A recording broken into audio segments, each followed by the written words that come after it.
Hey, this is Pamela Schneider. I'm the retail editor for Blue Book Services, and this is the Produce Reporter Week in Review. Greg, apparently organic sales are up, and organic produce is leading that charge. Yeah, that's great news for the industry that organic produce is the big grower. And the Organic Trade Association had their annual organic report, and they said produce is what leads people into the category, which we know is true.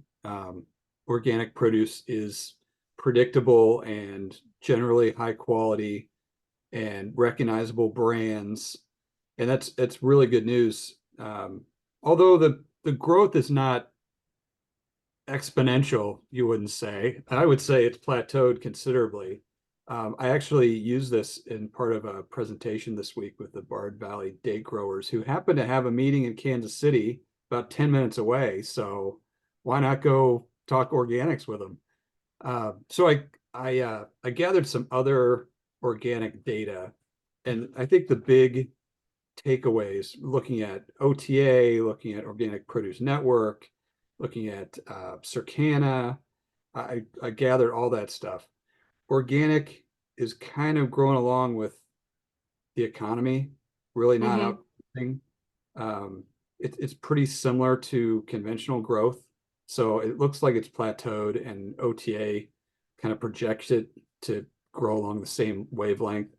And organic is at least as much, maybe possibly more in danger of inflationary pressure from consumers, because there's some data sets show a drop off not only in volume but in sales. I think Organic Produce Network's report had that.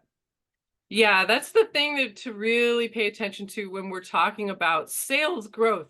Our sales growth is way up, and it's like, is it your pricing or is it your volume? Is it what are units doing exactly here?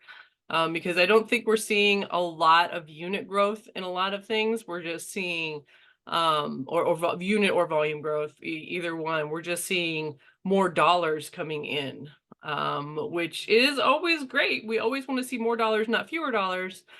But we also, as an organization, as an industry, we want to see more units selling, and which equates to more consumption, if all that maths correctly. So that's one thing to definitely watch for. For sure.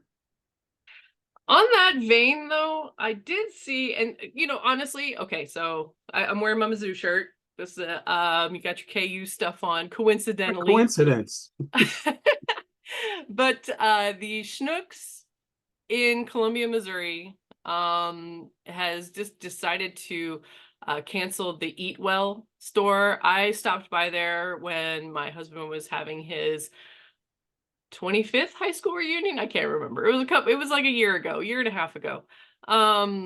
Downtown Columbia, they had bought the old Lucky's store. Lucky's, of course, had acquired that location, and then Lucky's decided that it was not such a lucky place to operate business. And so the Eatwell concept was one of those small formats, heavy in organics, kind of premium grocery options, and they're discontinuing it. They're just going to change it into a plain old Schnucks. It's a small format. Well, it looks small from the outside because of where it is. It's 41,000 square feet. But it doesn't really surprise me that Schnucks is getting out of this concept, because I mean, right now, Aldi seems to be the store that everyone wants to be, and not a premium store, unless you're in LA buying a $40 tub of berries from Erewhon. That's a bit niche. I wouldn't say Columbia, Missouri is quite in that niche. Although I do expect to be going this summer on a campus visit there. So It's only a matter of time. you never know. I'm keeping my options open. I will note that this location for a grocery store is right there downtown. There's not a whole lot of people living there. There's students living there, but I wouldn't necessarily call them a premium grocery shopper who is going to shop all the time. And honestly, when I was in college, that location had trouble keeping businesses afloat. It was a Osco, back in the day. And it didn't make it back then either. So I didn't do a whole um, lot of grocery shopping as a college student, I have to admit. no, you know what I did do? I did have my boyfriend drive me out to the Aldi out on the loop so I could afford groceries there. I will say, okay, so we didn't really report this because it didn't really have a lot to do with fresh produce, but Aldi had a press release about lowering prices, doing I can't remember how many million, like, well, I want to say 100 million. Was it something like that? Where in price incentives is what they're calling it. Right. And part of that has been a full court press into advertising, which is not really something that we see that often from an Aldi. Or at least I can remember when I was a kid, the only ads that I ever heard from Aldi was Aldi, the stock up store. The place that you go that you buy an entire flat of cream and mushroom soup to go with your frozen tater tots to make tater tot casserole. Um, Not that there's anything wrong with tater tot casserole, it's delicious. Well, they didn't have much fresh then, and they do No, now. It's they they had compete none. very well in fresh, both in meat and produce. Seafood, they are very competitive. Yeah, I was watching hockey the other night and an Aldi ad came on. And then when I'm scrolling TikTok, there's all kinds of Aldi ads now talking about how much money you can save and how you're not going to get sticker shock. And then coincidentally, or likely not coincidentally, a lot of the TikTok creators are talking about their Aldi hauls and going to Aldi and saving a bunch of money on groceries and doing comparisons to other grocers out there. So I think this is one of the times where we're going to see Aldi really push consumers, because I even see it here in my local social media. Here in the Austin metro area, there are only two Aldi stores. One of them's in Georgetown, one of them's in Pflugerville. Those are way outside the center part of the store, so central part of the city. And people don't know what Aldi is. A lot of people don't. And they get on the Moms Network stuff and go, hey, has anyone ever shopped at Aldi? Can you actually save money there? And I see one of those posts at least once a week, if not 2, 3, 4 times a week, people asking, what is Aldi and then can I save money there? Well, it's interesting that they're spending this money advertising on TikTok because that that market certainly trends younger. I mean, I don't think there are very many people under 50 on TikTok and probably a lot under 30. And so that really is a market that they should do well with because they're smaller stores. Those shoppers will tend to have smaller families, so they won't, I mean, they don't have to buy $150 Walmart stock up trips. They can do $20 to $50 trips. Self-checkout is convenient. I think that's a really smart market for them to go after. I definitely think it's a smart move, and it's them diversifying into more markets. And then also they're, advertising all the crazy kooky stuff that you can find in the aisle of shame. And it's not just for like, suburban Chicago moms anymore, is what it seemed like Aldi was for at the very beginning, given where they're based. Another area that is not doing so well, that had a really, really good run with the pandemic, was meal kits. We saw Blue Apron get acquired, and really Blue Apron's a shell of what it used to be. It doesn't actually produce anything anymore. It's kind of a private label owned by a food manufacturer now. I think that's the best way to describe it. But HelloFresh, one of the holdouts, has been one of the bigger ones.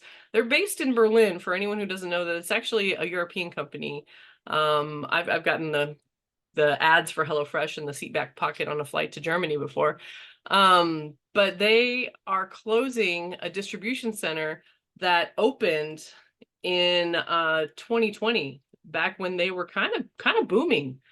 And they, according to the official line, are going to just, reassess and reassign that volume to other places. But one of the local media stations, this is outside of Atlanta, quoted one of the workers that said that they were drastically slower than when they were peaking in late 2020, 2021.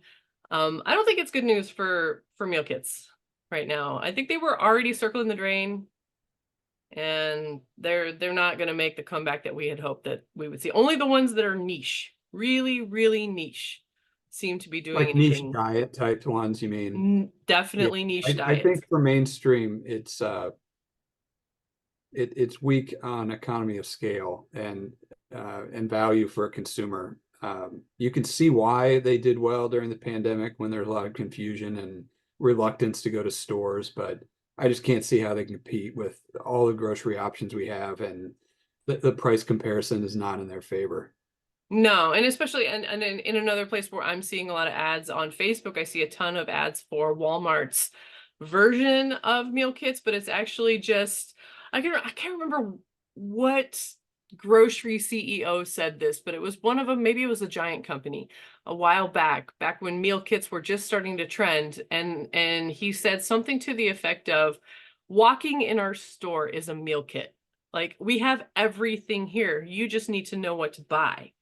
And Walmart's got that deal with the thing that's called e-meals, which kind of does your meal planning based on what you've got. I've even seen a lot of things about using AI like ChatGPT to design a meal plan for someone who is 6'5" and 220 pounds and is trying to get so much protein in them.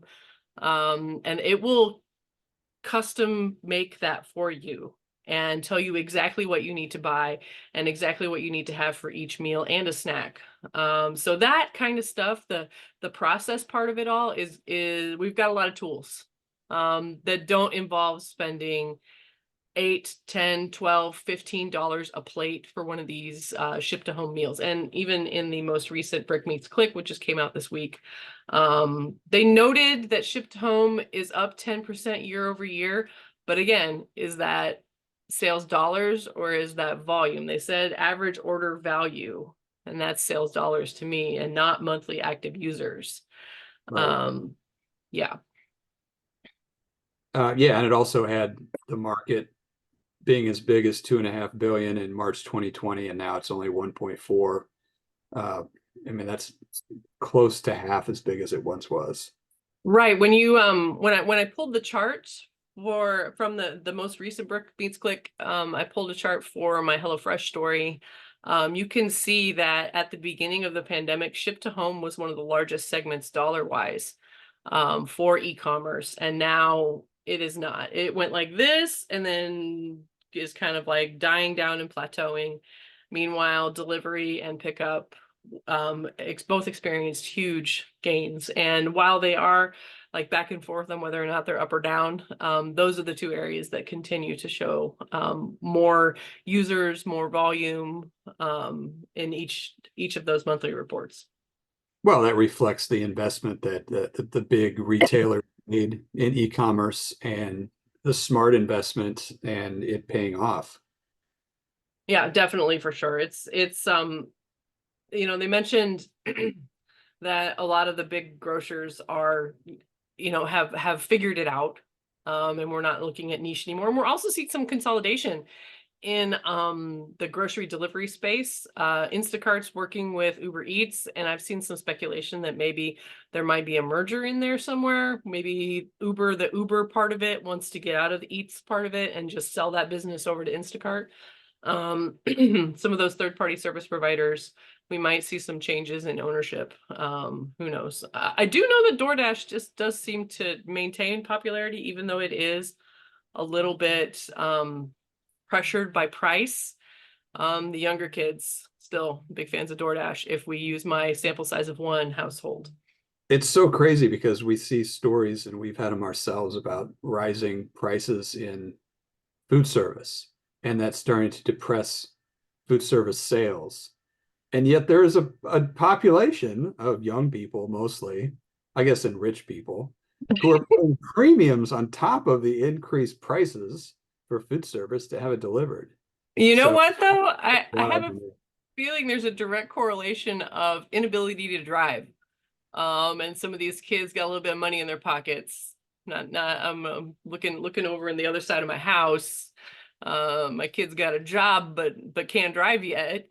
And so when he's out with his friends, to sleepover or something like that, I'll see DoorDash on there. And I was like, hey, wait a minute. Did your friends give you money for that $40 DoorDash that you just spent at 1 o'clock in the morning?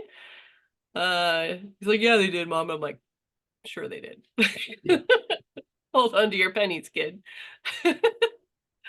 All right. Well, that's it for the Produce Reporter Weekend Review. If you are not getting the Produce Reporter newsletter, you need to go to producebluebook.com and sign up.